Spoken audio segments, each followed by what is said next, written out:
Hi, 7th graders.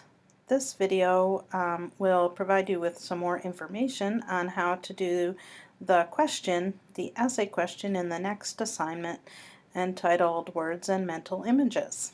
Okay, it's a little bit confusing how it's explained in the lesson, so we're going to go over it a little bit first. Okay, so the assignment is imagine that you have only ever lived in the Arctic and have never seen a swamp or palm trees. Or imagine you grew up in the desert and have never seen the ocean or a lake. Now imagine that you are thrust into that completely foreign environment. What would you notice? What details would you remember? You will use this perspective to write a 2 to 3 minute speech describing the new environment. Imagine that you are presenting the speech to a group of scientists back home.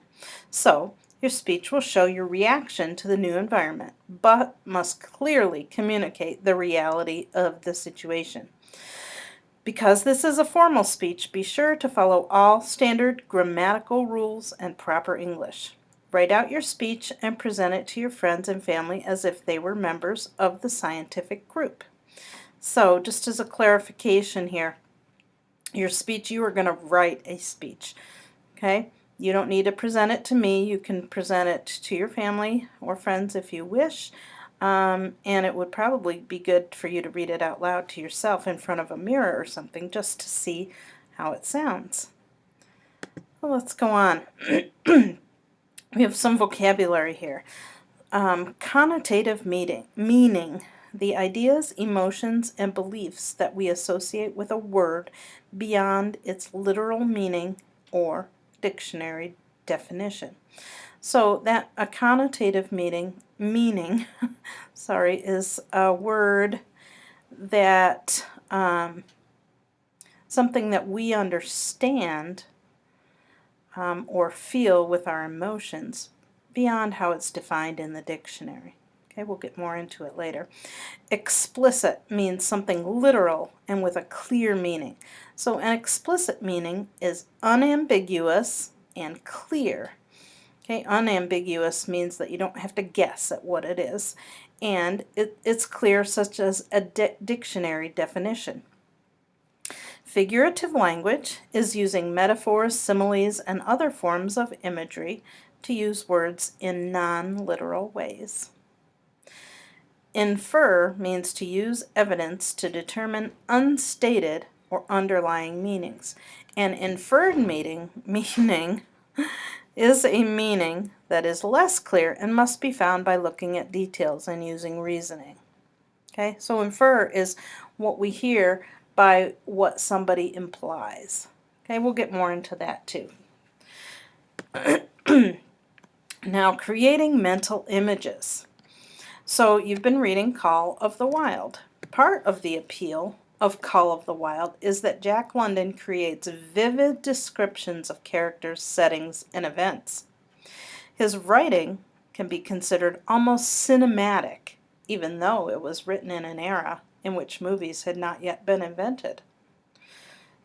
Imagery is very important in London's writing, and a reader must pay close attention to both the explicit meanings of the words he chooses and to the meanings that he wants the reader to infer. Okay, remember, explicit are the things that are actually stated in the reading, and inferred meanings are things that we think about and understand by context clues in the reading. So a great way to investigate London's language is to use a comprehension strategy called creating mental images. The strategy is simple. As you are reading, take a moment to create a movie in your head. Close your eyes and imagine you are in the scene being described. Use all 5 senses to explore the scene and pay particular attention to detail. So that is what you're going to do right now. I'm going to read a passage from Call of the Wild, and I want you to close your eyes so that you can close out everything that's going around you. going on around you, and imagine this scene. Imagine it like a movie in your head. Day and night the ship throbbed to the tireless pulse of the propeller, and though one day was very like another, it was apparent to Buck that the weather was steadily growing colder. At last, one morning, the propeller was quiet, and the narwhal was pervaded with an atmosphere of excitement. He felt it, as did the other dogs, and knew that a change was at hand. Francois leashed them and brought them on deck. At first step upon the cold surface, Buck's feet sank into a white, mushy something, very like mud. He sprang back with a snort. More of this white stuff was falling through the air. He shook himself, but more of it fell upon him. He sniffed it curiously, then licked up some of it on his tongue. It bit like fire, and the next instant was gone. This puzzled him. He tried it again, with the same result. The onlookers laughed uproariously, and he felt ashamed. He knew not why, for it was his first snow. All right, so you can open your eyes, and we're going to go on to the next slide, thinking about the mental images you created while I was reading that. Okay, so take a moment to picture the scene. Imagine you're seeing the snow falling and feeling the cold air. Picture yourself as a dog with 4 bare feet sinking into the slush. Consider how something extremely cold feels. London uses figurative language in this passage to capture Buck's experience.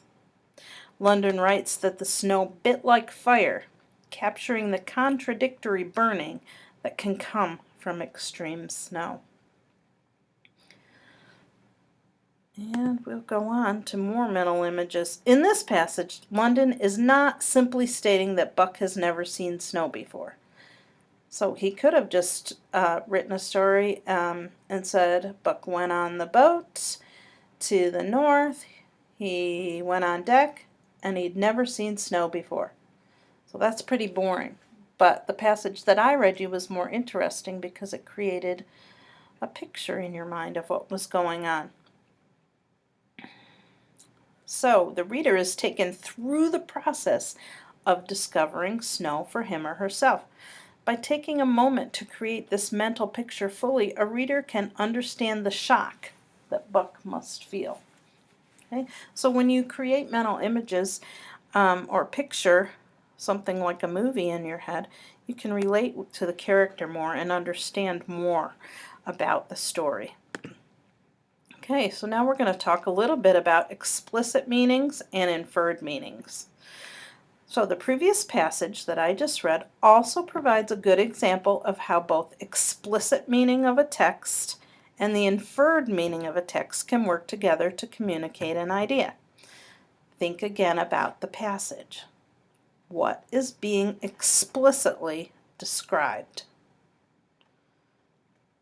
Okay, they're saying that Buck has never seen snow before, and he's experiencing it for the first time. So we know because that is stated right in the passage. We'll go back to the passage just a minute. Okay, so it says it was his first snow, so that is explicitly stated right in the passage. Okay, we're going to go back.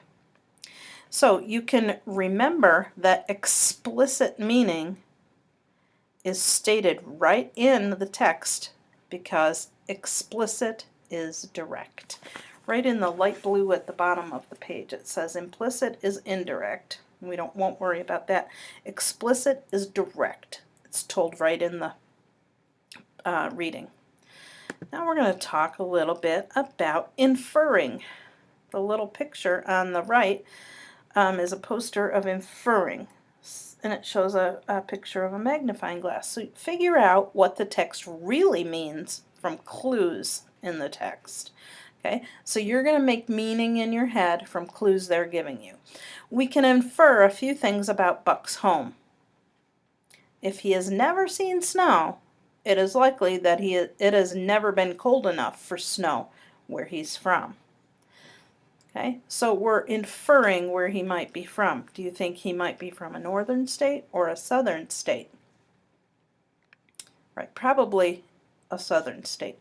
And Buck is about to enter a completely new climate with new seasons. Okay, that's something else we can infer because it says he's never seen snow before. Sorry about that, my phone rang for a minute. I'll put it on silent now. I apologize for that. Okay, we're going to keep going about explicit meanings and inferred meanings. Although London is talking about new weather, the implication is that Buck is in fact entering a completely new world. The first chapter of the book is about Buck's abduction, journey, and brutalization.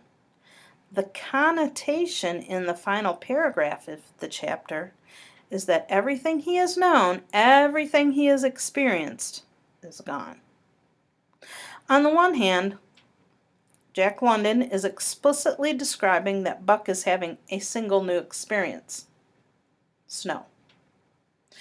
But from the connotations, we can infer that Buck is about to begin an entirely new life.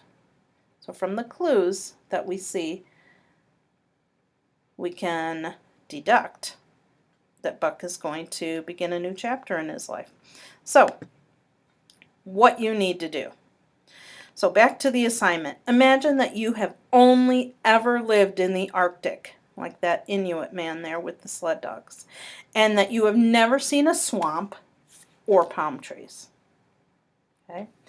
First, think about that for a minute. How would it be if you had grown up in the Arctic and you'd never been anywhere else? Or you can imagine that you grew up in the desert and you've never seen the ocean or a lake. Okay? So you have to choose that you have to pretend that you've lived only ever in the Arctic or in the desert.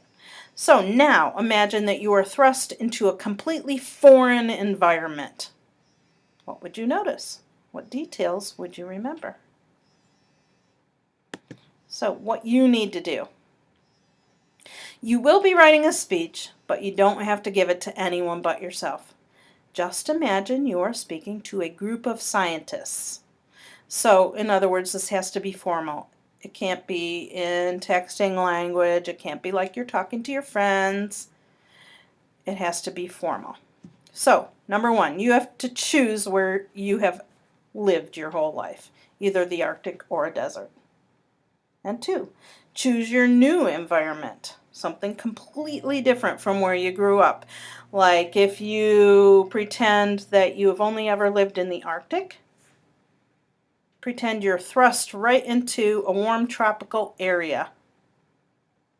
Okay, if you pretending that you only ever have seen the desert, imagine that you're now on the beach, at the ocean, or at a lake or a swampy area. Okay, so you do those two things first. Then you imagine your reaction to your new environment. So in other words, you're going to close your eyes and you're in your new environment. Okay, think about what you see, what new smells there are, what new tastes might be there, and what you might hear and what you might feel. And take a minute to jot down ideas of things that you see, hear, taste, feel, and smell. Then, number 4, you write about your reaction in a formal way. Make sure that you have an intro, detail paragraphs, and a conclusion. And remember that it's, quote, a speech, okay? And then, of course, you edit, revise, rewrite. You edit always for your punctuation, your capital letters, and read it out loud. Remember, like I said, to hear if it sounds formal enough, if it makes sense, if it sounds like a speech. Okay?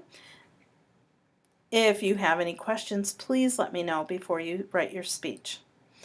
And since you're watching the video, you must call me for credit. There's both of my phone numbers. Try both if you can't get me at one. And if you need to leave a message at both, so I'm sure to get it. And good luck on your speech, and I will talk to you later. Bye.